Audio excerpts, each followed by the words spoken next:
adulthood, you have a lot of ambitions.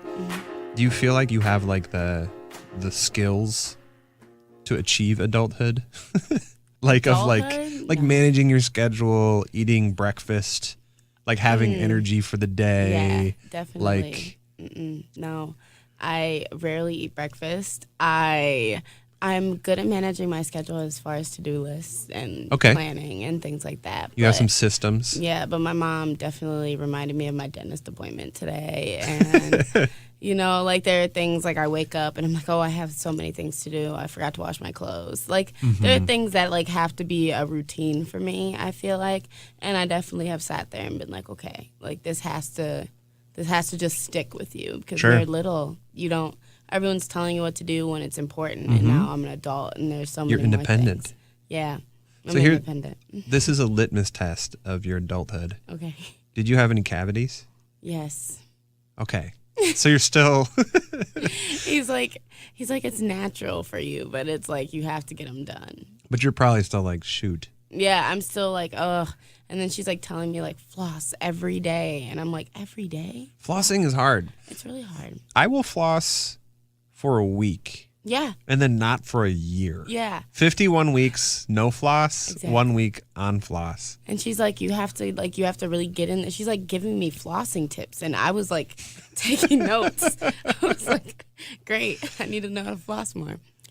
But yeah, it's a learning experience, I think, with everything. Like even like waking up in the morning and like go to school. My parents don't know my schedule anymore. Like They can't tell me to wake up and go to school. So it's like really a task for me to be like, you have to do this every day. Have you given into the laziness? Have you given into, like it took me until my senior year of college for me to wake up and be like, you know what? No. Yeah. No, 8:30 class. Mm-hmm. I'm not even going to write my professor a fake excuse.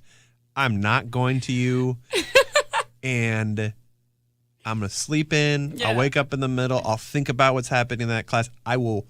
When I walk to my next class, I will avoid that building to avoid seeing the professor. No, that was freshman year. You did it freshman year.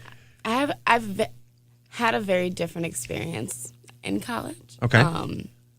I definitely was not that kid in high school who was like, I like always went to class. It was like perfect attendance. I was like top 10%. Like I was like in school, like, first hour high achiever. All the time. Yeah. You have friends who skipped and you'd be like, I'm like, friends who skip, get it together. I'm like, education is important. It's key. Don't go to the Burger King on Green Bay. Stay in the building. Exactly. It's like, dude, it wasn't even like the Burger King. They were just like going home for half the day. And I was like, I have English class. Yeah. Like, I have fifth hour. Exactly. I have to turn my essay in. Exactly. And there were so many, like, I went to an IB school. There were so many, like really bright, intelligent kids, but they just would like drop out of IB. And I'm like, we have to stick together. Mm-hmm. But, so I want to pause. And if you're listening, I want to tell you who we are. So I'm Adam Carr. You're listening to the MKE Arts Podcast. This is for our show that's themed around young people, the future of art. I'm sitting here in the 88.9 studios with the future. I don't like to think of myself as the past nor the present, maybe. But introduce yourself. Malaina Moore. Malaina Moore. Mm-hmm. Malaina Moore is I don't know a ton about her. I've done a little research, but she's very impressive on paper. And we'll get to know her a little bit. Okay. So, Malaina, I would like to start, and we will come back up into your high school and collegiate experience, but I'd like to start kind of the beginning of your story. So can you share a little bit about growing up and all that? Okay. Well, Malaina Moore, I grew up on Milwaukee's North Side. Can we do intersections? Like, what does that mean? Like, where did you grow up? Where was the house? 17th and Concordia. All right. Like cool. Down the street from Keith Avenue Elementary School. Got it. Still my house to this day. I grew up around my family a lot. Mm-hmm. I have 3 older brothers and a niece who also lives with me. It's her birthday today, actually, so I got to give her a shout out. Happy birthday. Yeah. What's her name? Mysteria. Happy birthday. And then I went to Maryland Avenue Montessori School on the east side, so it's like Prospect in Maryland. I went there K through 8, so So you're a Montessori kid. Yeah, I'm Montessori trained. I really liked it there. I loved my entire experience. Most of my friends, lifelong friends from like K-5 all the way through when I graduated. And I like to think that that's like a lot of who I am. Like I learn independently, I think independently, and I like train people to do that. Like, let's do that. So when I was, and I will interject some of my stuff too. Yeah. So I'm from Milwaukee, and when I graduated high school, I found my mom kept a folder on me, and I was looking in it, and the first thing in it was a rejection letter from 4-year-old kindergarten to McDowell Montessori. And I saw it, and my heart was broken. I was like, for you? For me. I got rejected from McDowell Montessori, and I was sad. And I was looking at it, and I was like, okay, McDowell. I don't know anything about McDowell. So what I was getting to was a question, though, because it did change my worldview. I ended up going to French immersion. Okay. Which is a good school, and I learned French when I was a little kid. And what was I do wonder, though, like, what would my life have been had I been in the Montessori world? What was it like? I know that like that's a broad question, but like if to describe like, you know, I'm sure you've done a lot of when you, especially when you got to hhigh school. What was that like? Yeah. So what's the difference between that and your understanding of kind of the traditional classroom? Montessori, well, etched in my brain is like when I was a kid, we had like 2 cups with beans in them, where one had beans, one was empty, and we just had to singly place one bean in a cup. And I never knew what that meant. And transfer all the beans from one cup to the other. Is that ever a thing you had to do? I don't remember doing it. That's like something that's etched in, or the pink towers where there's like a big cube slightly, you know, and we had to stack them, or they would like lay them down. We had to stack them. There's so many like things like that. And when I got to the 8th grade, my teacher finally told us what it was. And it was like, you know, you have to hold a pencil. You need like this cartilage right here to strengthen.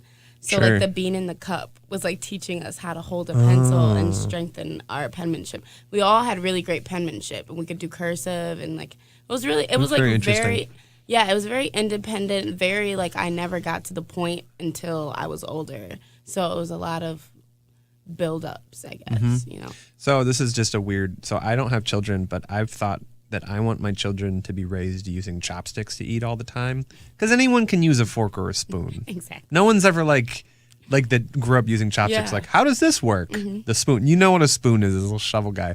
But chopsticks, I feel like if you grow up eating food with chopsticks, you get something's going on there. Like you'll have more nimble fingers. I can't use chopsticks, and so I'm like, I'm unrelatable. You should have juggled the beans. I feel like that would have helped you. I used to eat them.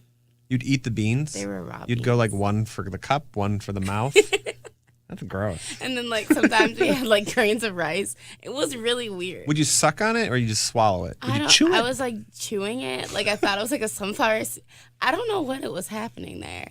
There were really odd things. Were you hungry? Just curious. Probably. They gave us snack a lot, so maybe I was like a snacker. Not a snacker, okay. Like beans and rice. Just down the hatch. Exactly. All right. So that's what Montessori was like. Eating beans, stacking blocks. No, it was really good. It was good. It was enriching. We did a lot of things. We went out a lot in the community. We did a lot of service. We did a lot of getting to know Milwaukee. My teacher was from La Crosse, and so when she came here, when I was in the 6th grade, she learned all about the city. Cool. And so she like made us do that, learn about the city and things. It was awesome. I went to Golda Meir, and I ended up learning a lot. I had a few teachers who were like, we're going to go learn about Milwaukee. It's not in the curriculum. It's not in whatever, the standards. But especially at a school was very diverse. It was like, there's a lot of kids from different backgrounds, and like, let's understand culture as a place of like power, or a place of like rootedness, as opposed to a place of like just like weird. You know, a lot of times like culture's like, oh, when you're a kid, it's like you have something, I have something, but then it's like what you rib about. Do you know what I'm saying? It'll be like, you're like this, I'm like that. And that's what can be like cool and sharing and exchange, but that's also the seeds of like, that's what I'm going to make fun of you about. It's like a barrier. Like, sure. My majority of Maryland was white kids, and it was a lot of like racial like jokes, or even just like even if you were different, you know, like I noticed, like even like my white peers that were different, they got a lot of like stigma For or sure. like things like that. So it definitely like growing up, that's something that I've like kept with me throughout the years. Sure. Where do you exist in birth order? Like siblings? I'm the last. I'm You're the youngest. youngest. Yeah. I'm also youngest. Yes. I had 4 older siblings, and I'm very grateful to them for the fact that my mom doesn't like when I say this, but like we would always like fight and pick on each other and stuff. So when I got to school, I was ready to go. So if someone said something to me, I was kind of like a nerdy kid. So kids would try to pick on me, but I'd know how to fire back. Yeah. And they'd learn like, oh, he's not like the other nerds. So the fact that I grew up in a family having to defend myself from like mean older siblings who I love, but like would be mean, like it helped me in school. Yeah, exactly. My brother used to, like when I was a kid, is this a spinny chair? Oh, he used to put me on one of those chairs and just spin me around and like play WWE with me. Yep. And like kids would like pick on me and I'm like, be quiet. My brother taught me to like take people's eyes out. RKO out of nowhere? Exactly. Did you do that? Yes. The Randy Orton thing? Yeah, exactly. It's like, why do I know that? I don't know anything about sports, but I know that. You know RKO. Yeah. You know the RKO. Because your brother used to do it to you. Exactly. So it's like, don't pick on me. So Because you can get him back. Yeah.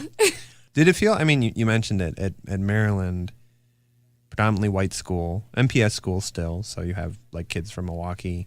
And then you probably came in on the bus. And it probably was like you were different in some way, or there was some sense in which like that was internalized, or there were different expectations or whatever. And it's also like a very like accepting school too, but I'm sure just naturally. Naturally, the teachers, I can't remember many times where I felt from the teachers that I was different. They definitely, like, I was an exceptional student, and they definitely acknowledged that. I remember, like, my teacher asking me, like, can I have your notebooks? Because you take really good notes. And I was like, that's a really weird thing for a teacher to ask. Yeah, like, from kids, definitely, like, their expectations of what I would be. And I think it was just based on what they had seen. Sure. And, like, their non-predisposure to X, Y, and Z. Like, expecting me to like fit a box or something like that. Like I remember when I would tell people I wanted to do theater, they're like, you could never do that. You know? Right. Just because that was the exposure in the media. It's like black people don't do theater.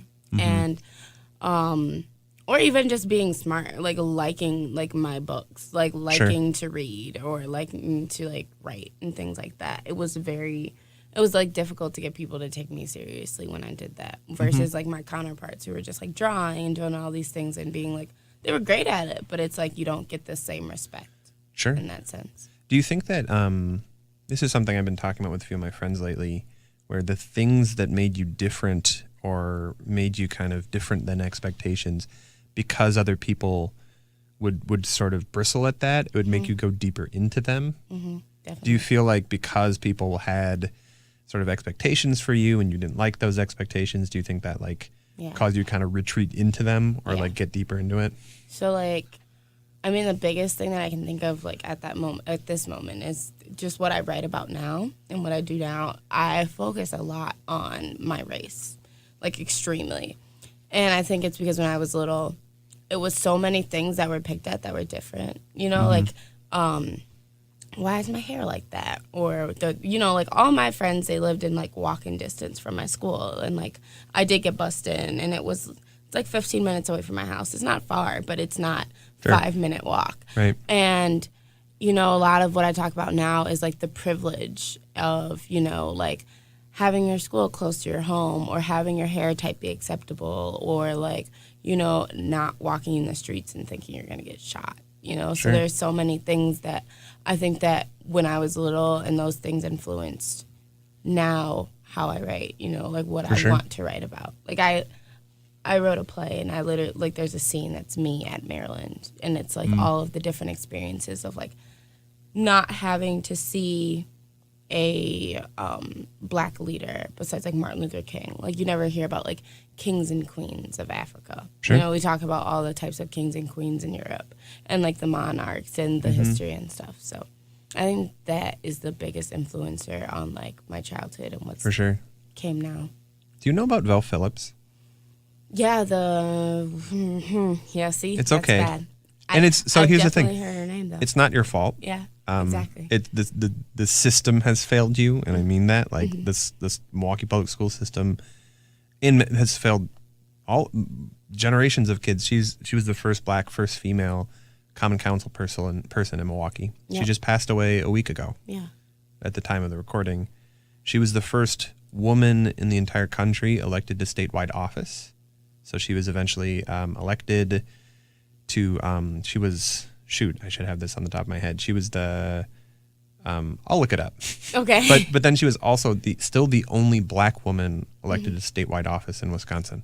Yeah. So no other woman has ever, and that was I think 30 years ago. But she passed away, and the reason I wanted to bring her up is that you learn about Martin Luther King, and he's often the proxy for all of black achievement for the last 100 years, right? Yeah. But even locally, we have some really incredible people and some incredible history, and we don't know it. And that's a very Milwaukee phenomenon. Yeah. That we would, people will say, we need to have stories within the black community of black people, and they exist, but we don't capitalize on them. Yeah. My best friend, her grandfather is Marvin Pratt. Do you know who Marvin Pratt is? Yeah, first black mayor. And it's nobody, I always have to go into this explanation of who Marvin Pratt is. Right. It's it's really annoying because I talk to people all the time about when are we going to actually capitalize, like you said, capitalize on these people who are so important to our community. Right. We have countless people, most people don't know Billie Holiday would come and stay in Bronzeville. We are a place of culture and a lot of, what is the other word? It's culture, not acceptance, but we bring a lot to the table. Excellence. There's a lot Black of excellence. All across all the boards, though. For sure. It's such a multicultural city, and it's so sad that it's so segregated because we have so many things to offer in so many realms, And I think it takes things like Welcome to Bronzeville, which it sounds like you saw, right? No, I definitely talked to the writer of it. I haven't seen it. Sherry Williams Pennell. Yep, and 2 of my friends were in it. So things like Welcome to Bronzeville, though, are so important. It's so important that writers like Sherry and that First Stage put on shows like that. I think to me, though, the next step of that, because it's great when organizations take on the initiative to say, let's look at this history. But then when the school system, which is literally the public sector, it's that should be required. Definitely. Everyone should have to know that stuff. Yeah. So. No, definitely. So you went to King. You got into King. Just 6 blocks from your house, something like that. Yeah. I still got dropped off though. You didn't walk. No. You didn't want to cross Capitol. No, it was so hard. Yeah. It's too hard. I tried 3 times. You tried to walk 3 times. My entire years. It didn't work. 4 years. Yeah. It was once was in the snow, and I was just nah, I just need someone to pick me up. Sure. Please. Got it. So, you don't know this. I went to King. What? I did. Really? What year? I'm old. Really? Guess. What's my class year? Well, I'm 2016. I'm guessing from our conversation that you're 30 at least. Okay, that's good. Good guess. So what year do you think I am? 2006. Very close. I was 2003. Oh, okay. So I was 03, and so I spent 4 years at King as well. And tell me how you liked King. Did you like King? I loved King. King was great. That was honestly one of the best. I wanted to go to arts at first, and I'm really glad I didn't go to arts. Not bashing arts, but I really enjoyed the academic things that opportunities I got from King. It was very rigorous. I went full IB. It took me through this is college, it's got me credits. I loved it. Sure. Yeah, it was great. Socially awesome. Everything about it was the teachers. I still go back. So I was also full IB, so I know the experience. And before, when you said feeling let down by our friends that dropped out of full IB, I remember that too. Just being come on, guys, we're gonna do it. And they're like, why? And I'm like, because we're supposed to, and it's good. And I actually very much the IB education. Looking back on it, and I think about it, I'm so thankful for it. I actually think the things that it challenged you to do. I get it in high school. Kids are like, why should I do this? What's the point? I get that. But like, I think IB, the point is it actually challenges you to think really deeply, to like kind of explore the whole extent of your own humanity as a thinker. And like, that's very cool to do in high school, because a lot of times you get thrown into that in college and you're not ready for it because you haven't been pushed in that way. So thanks, King. Rufus King High School. Proud generals.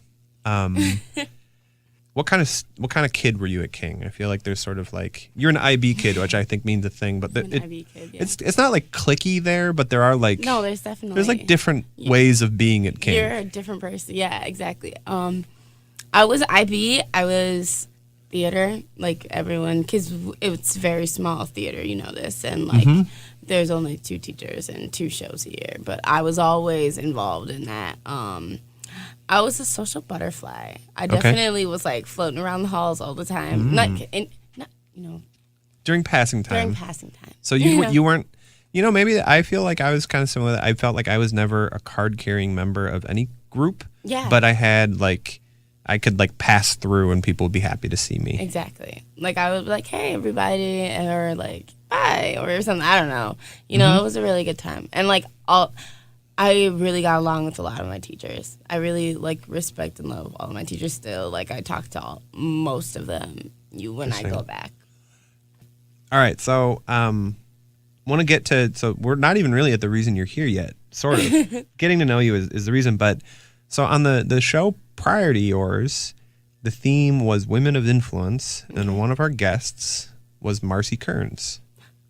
Yes. So we're connecting to you all over the place. So tell me, let's go into that topic. Tell me about who Marcy is, and how she kind of came into your life, and then how that kind of propelled your life in the direction it's going now. So Marcy is probably the reason that I am still playwriting, honestly.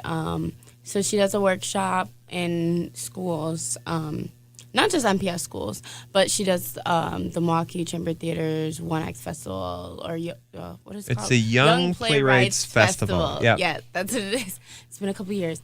And so she came into my class with Miss Fig, and it was like always a thing that happened at King. We used to have it embedded in our curriculum, like a one-act festival, and then they changed it to collaborative project, whatever. So I was really excited always, to like meet her and work with her and everything. And when I met her, she was just like this amazing, bubbly, like, like she was just ready for everybody. And a lot of the people in my theater class weren't actually interested in theater at all. It was an elective. And so it was just amazing to see her actually get my classmates to do something my teacher was like trying to do this whole time, But instantly, I just really liked the energy that she brought to the room and the things that she made us think about. Instantly, it was like conflict. And like, this was my first play I'd ever written, and I never really knew how to start something like that. And so talk about the conflict part a little bit. The conflict part, like how she made us develop conflict. Yeah. We would do like activities. I'm probably not going to get any of them right, but I know that a lot of it was like coming back with a certain conflict at mind. Like, I can't remember any of them. It was like 3 years ago. Right. But even like when you're writing something, it can be hard to know where to start. So she would say like, think of conflicts that matter to you. Exactly. And that's exactly what it was. It's like, my friend, I remember doing something about like people divorcing. And that was like a conflict she'd seen in her life, like her parents' divorce. And that was like a lot of what it was. What is important to you that is an issue, or that could happen on a stage, or is just a memorable story to tell. And so I chose mine on police brutality because that was like the peak of it. And so that was my conflict. And I think she really appreciates people who like write about, like when you start with a conflict that's really personal to you, it's easy to write on it. And I think that's like what she really appreciated, because in all of the plays that I've seen of the One Act Festival, it has like a very deep conflict. Like so this is 2016, 2017, you're a junior in high school? Yeah, I was a junior when I wrote it. So it was 2015. So just you mentioned your topic was police brutality, or I mean, really the whole history of the United States, there have been state violence against black people, but specifically like Trayvon Martin being killed in 2012, then Dontre Hamilton in Milwaukee in the spring of 2012 being shot and killed by a police officer. A few months after that, Mike Brown in Ferguson, Missouri being shot and killed in 2014. Then Jay Anderson in the summer of 2016, Sybil Smith in Sherman Park, the summer of 2016. Not to mention all the other people, Tamir Rice, Eric Garner, Sandra Bland. Locally, you know, people like Corey Stingley. You could unfortunately, you could keep going and going and going. I mean, that's kind of like there's this big national dialogue that I'm sure meets your life and you internalize it. What kind of chose you to pick that as like, I mean, aside from the fact that like it was big and, you know, it's a very present thing in American culture, but what made you sort of say that's the conflict that you pick? I like to think of myself as an activist, first of all. Like, I've always kind of been that voice, and like I said, when I was little, that's something I faced. And I think that was the shock of it all, is that besides King, you know, I go to Marquette, and when I was, like, little, like, I've been in predominantly white cultures, and I've never noticed, like, the threat of the black body. And how that is so internalized in society. Hearing every single story almost, I've never once seen a reason for someone to go through that. I have 3 older brothers, all in which who are the embodiment of any of the people that have been killed. And just to think about that maybe being my brother, seeing the movie Get Out. You know, that was the first thing that came to my head when, like, have you ever seen Get Out? When the guy's, like, walking down the street. I was like, oh, my God, he's about to get shot. Like, that was what I thought. He was, like, in this white neighborhood. And I think that's what's so scary, is because most people don't have to think about that. And that was something that I highlighted in every talk back we had, is that I wrote about it because at the end of the day, it is an experience that most people don't have to experience. And at the end, I don't care about spoilers. It's over now. But the main character gets shot after grieving over his own friend who just got shot. Kind of cliche, but it puts into perspective something that most people don't ever have to. You hear about it on the news, but it's not your daily life. You're not worried about, like, your brother or your friend or your own life.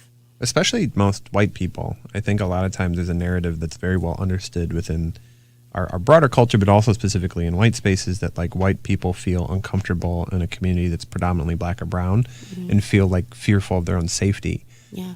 And that's also, I think, for a lot of white folks, they expect people of color to understand that, but what white people don't ask themselves to understand is that people of color in predominantly white environments might feel that same sense of fear for safety. So white people be like, what do you mean it's a safe neighborhood?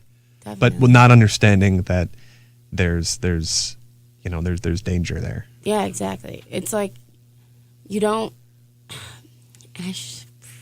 So there's something happening at my school currently, where they found a picture of 4 white guys, and they had a black baby doll in their hand.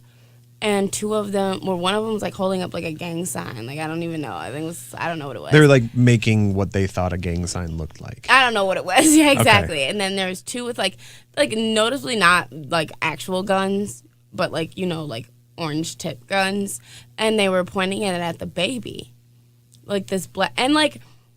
These are Marquette students? Yeah. And it's like in this day in society, right. You think that is something we can avoid and something that is going to be seen as intolerable, but still, it's like, to me, that is that's threatening. It's scary, especially in the climate right now where we just, you know, like, you don't take it too far, but like the way we live right now, social media and the way things go viral, I've in the last 72 hours seen a black woman be like, strangled. Did you see she was like taken to the ground by the at police. Waffle House, and then the 4 people that were just killed at Waffle House. And I see these things, and it's like you see the people and how they're punished, and it's scary. It's like really the disparity between exactly white punishment and black punishment. Because we talk about guns, and it's like you always suspect a black person with a gun, and you shoot them.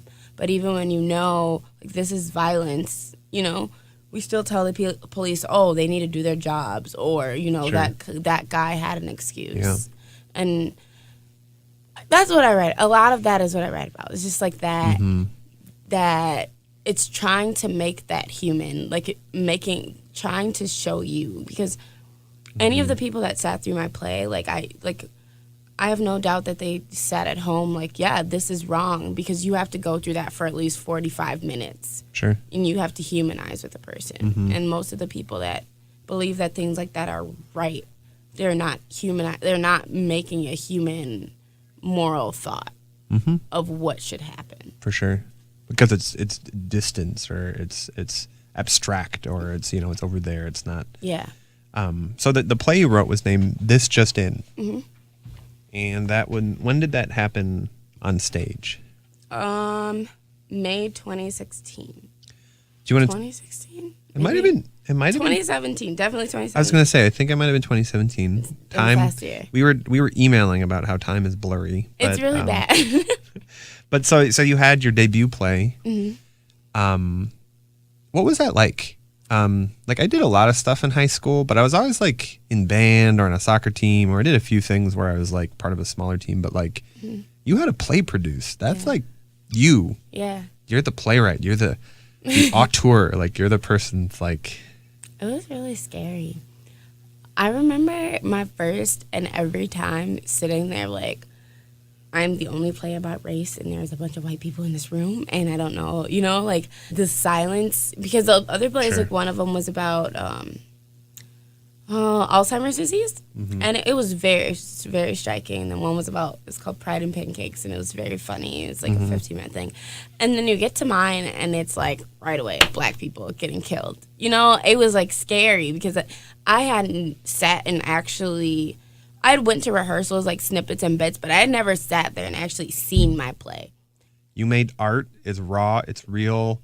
Then people see it, and it's like, and then what's you have a talk like? back, and right. It's like, okay, who's gonna ask me a question? What are they gonna say? And I was just like, but all the audiences were really welcoming to my concept.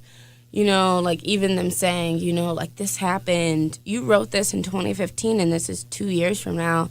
How do you feel about the relevancy of your play? And I was like, wow, you're woke. Whoa, what? You know? And it was like, it was really nice to get that like encouragement to keep going, because without that experience, I don't think I would have actually thought myself to be a playwright. Like I was always like, I want to be on stage. And like seeing it is actually, it's really rewarding, because it's like, I literally wrote that, like I feel like William Shakespeare sometimes, but I'm not going to go that far. Anyways. But it's like language that you created. Yeah. That people embody. With a concept that people can actually like say, like that was eye-opening, I had a woman come up to me. There's like a teacher character in my play who's like a very stereotypical, I don't know what I'm doing in front of black kids. And she was like, I am that teacher, thank you. And I was like, that is all I needed, to feel like I changed lives, Yeah. But that's a lot of pressure even then too, right? Yeah. And then also the pressure of like, okay, what do I do now? Yeah. I'm like, there's this important play, but you're in high school, and then it's like, okay, now I have to go to like third hour, like history class. Like it's like, now I'm just making myself sad for no reason. Yeah. I felt that a lot with my play with white privilege. Like it was always just like, I've got to detach myself, like eventually, or just like stop thinking about it, because it just becomes everything. So that's your current play? Is that? Yeah, it's current. Yeah, I guess, yeah, you could call it. I don't know, like you. It's like okay, so you graduated from King. Yep. You walked across the stage, and now you are at Marquette University. Marquette it's King. It's where it's like academically vigorous. But just like I said, lots and lots of problems with inclusion and diversity. And so, like, when I started college, it was really hard for me to adjust. And it was not the academics. It was definitely just, like, how do I navigate? Because in Maryland, it was still diverse. There were still people who looked like me and people who went through the same things as me. But in a 10 times larger setting, not even 10, like, there were 200 kids at Maryland. There's so many kids at Marquette. And it's overwhelming. Because it was the first time where I really felt like I was a minority. Like, I really, really, like, actually was like, okay, like, everything I do is being glared at. Everything that I do is being speculated. And I'm still, like, having a rough time with the theater department and doing, like, things that I want to do. And so, acting 3 class, I had my teacher, John Schneider, who writes for the Shepherd Express. And my classmates knew that I had just written a play, and so they wanted me to do something. And I was like, I'm sorry. Like, I don't write stuff with a lot of white people in it. There were, like, 5 white kids and me and my best friend in the class.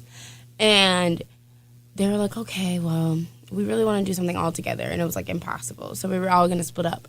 And I was, like, sleeping one night, and I was like, boom, I had, like, an idea. And it was, like, white privilege. It was, like, something that they can all do, but something that embodies my experience and embodies how I actually feel. So I can actually get it out, and I can be more involved. And I did it, and it's really, like, an amazing play as far as, like, where it started, like, as a dream, like, as a pop-up in my head. Like, I'm proud of that, but, like,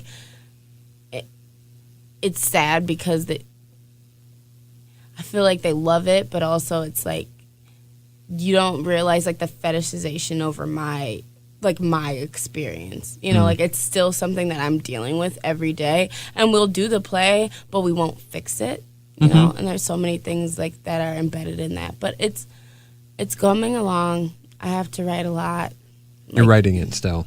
Yeah, it was only an hour. And so now we're putting it on the main stage next year. And so it'll be, they want 20 more pages, but it's a lot. That's a big deal. Or, like, you know, or, like, meaning it's a lot of pressure, or like it's a lot of expectation. It is. Like, we have to workshop it and do a lot of things with it, and just also, like, trying to do my schoolwork. Like, right. And I have a job, and, like, making sure that like, playwriting. People always, like, peg me as a playwright, but, like, I've always wanted to act. And I think it's, like, only because of these experiences with playwriting.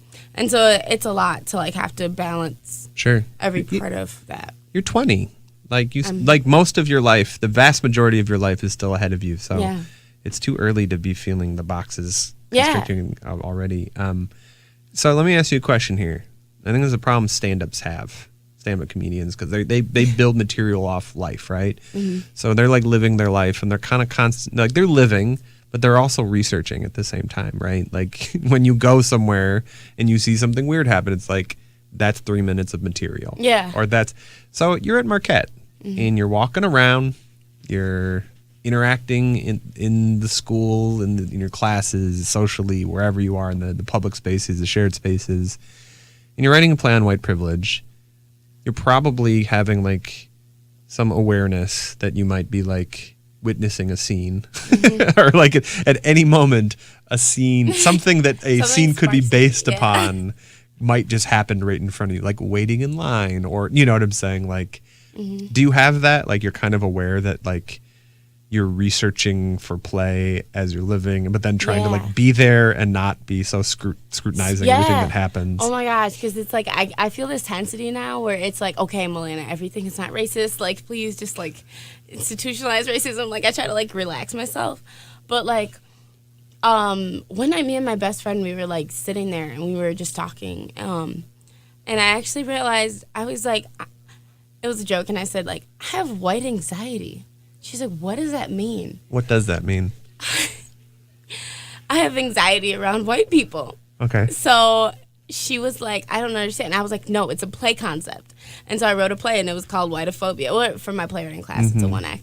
But it's all about how Black kids do have, like, that tension. And so I started realizing, even walking around, when I'm on campus, like the way people look at me, or Sure. you know, like making sure that there's a level of conformity that you have to like be respectable a lot, you know, like when you are a black female, you know, like I'm expected to articulate so that I'm complimented. I'm expected to wear my hair certain ways, like, you know, and I always feel anxious when I do change my hair because I do it a lot. And, like, everyone's like, oh, there's a new black girl in class, you know?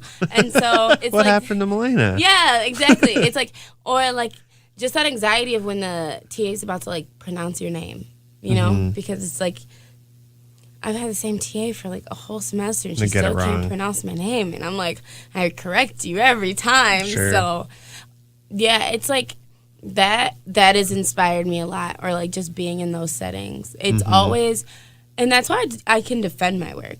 Because in white privilege, I remember, and like, not even an offense to anyone, but like, there's a line in the play where it's like, you know, it bashes Hillary Clinton. And it was right after the election. And they're like, we're already, you know, like, talking about this. Why do we have to bring Hillary into this? And I was like, you know, I have to say, I voted for Hillary Clinton and, you know, like. You didn't vote for Donald Trump? No, I didn't. Sorry. He wasn't my taste of man. Yeah, like him a little more chocolate, like Obama. You know, the first president I voted, it doesn't matter. I felt really good voting for Obama. It was amazing. And it wasn't. Well, I didn't. You didn't, but you saw it. You were around. Oh yeah, I remember the excitement and everything. It didn't feel the same way voting for Hillary. It didn't. By any means. Exactly. Yeah. And also, just a lot of people don't look at the history of like Bill Clinton and putting out the 3 strikes law and mandatory sentencing. Absolutely. And what that did for black Devastating communities. in black communities. And also the fact of the stigma of a super predator. Yep. And that both language. of them, you know, repeated that. And that's why a lot of black people, you know, I had to explain this to my classmates. This is like the frustrating thing. It's very personal because it's like they don't get it. They're asking me like, why do we have to do that? Even, you know, like people who read the play who are, I'm feeling like, you know, higher than me are like, why would you put that? And I'm like, because it's the truth, you know, and it happened.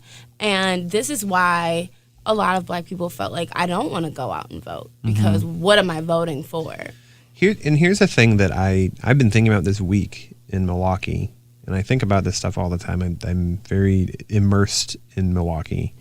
Is a lot of times here, especially, I think it's true of our broader American culture right now, we have lost the space for duality, meaning like someone can have flaws, someone can make mistakes, someone can have problematic parts of them, and that doesn't make them evil or villain. Yeah. In Milwaukee, a lot of times we rush to, is that person good or are they bad? Are they on my team or are they the enemy? And I think with someone like Hillary, I think it's totally fair and it's fine to discuss the fact that the woman has flaws and has done things that have hurt people. And the way people respond to that a lot of times is don't talk about it. Yeah. And they try to silence that. And I think we've gotten to a space in our culture where like I actually like when people offer me criticism. I don't just want to hear people say you're good, and I'm not just gonna counter someone when they say something challenging to me about something I've done or whatever. Like I appreciate it, and as a culture we've lost the space to have the nuance to be able to offer critique to each other, and in the city especially, it's like. If you know, it's kind of like our whole city runs on no snitching. It's like if someone says something like about someone that could be interpreted as being critical, they'd be like, why did you throw them under the bus? It's like, no, I care about that thing. And that's why I want it to be seen in its totality, you know, not just solely for what's good about it. Yeah. I think people like want to create their whole narrative though. It's Absolutely. Just like, it's just keeping that narrative fresh or keeping whatever, and that's... People want to control their narrative. Exactly. That's right. That's all it is. And it's annoying because even though, it wasn't exciting to vote for someone like Hillary Clinton, it was the right decision. Okay, we're getting close to the time that we need to finish. Okay. But so you're writing a play now. Are or you're in the process of it. You're in school. You're doing stuff on stage. Mm-hmm. You're a writer. You're an actress. You want to open a. You mentioned at the very beginning you want to open a children's theater company. Mm-hmm. So tell me about all that. Like I guess it's the broad question of who are you going to be, Miss Malaina Moore? Tell me where it's going to go. I'm always going to work in theater. I feel like there's never been going to be or has been a time where I haven't been working on something. But I want to pursue my own career, but I know there are people like me, like kids like me, who didn't have a lot of opportunities. Like Maryland didn't have like theater at all or anything like that. And my mom, she put me in as much as I could be in, but making sure that kids have that opportunity, like first stage, but basically, you know, like recreational all the time, kind of like what Marcy does, you know, in high schools, but giving it to all kids. And I think that, I don't know, I want to make movies. I want to be like Chadwick Boseman and Viola Davis and all of these like awesome Black people that are, you know, breaking industry records. There's a lot of there's a lot of like the last handful of years, there's been some incredible stuff. Oh my gosh, it's heartwarming. Absolutely. Mm-hmm. Well, remember her name. If you've made it this far in the podcast, you're probably interested. So Malaina Moore. Yes. You're going to be a big deal. Hopefully. Do you want to be a big deal? Do I want to be like a celebrity or do I want to be a big deal? I want to be known, but I don't. Have you heard Cardi B's new album? I have not. No invasion of privacy. Got it. It's like that's the thing about celebrity, though, is that I'll tell you this. I used to work at 88.9, and I quit or stopped working here. And the thing that there are a few things, but like the hardest part for me in doing that job, or one of the really hard parts, was the very, very low grade celebrity that it was. Like I wasn't like big important celebrity, but like you had a product, people knew what it was.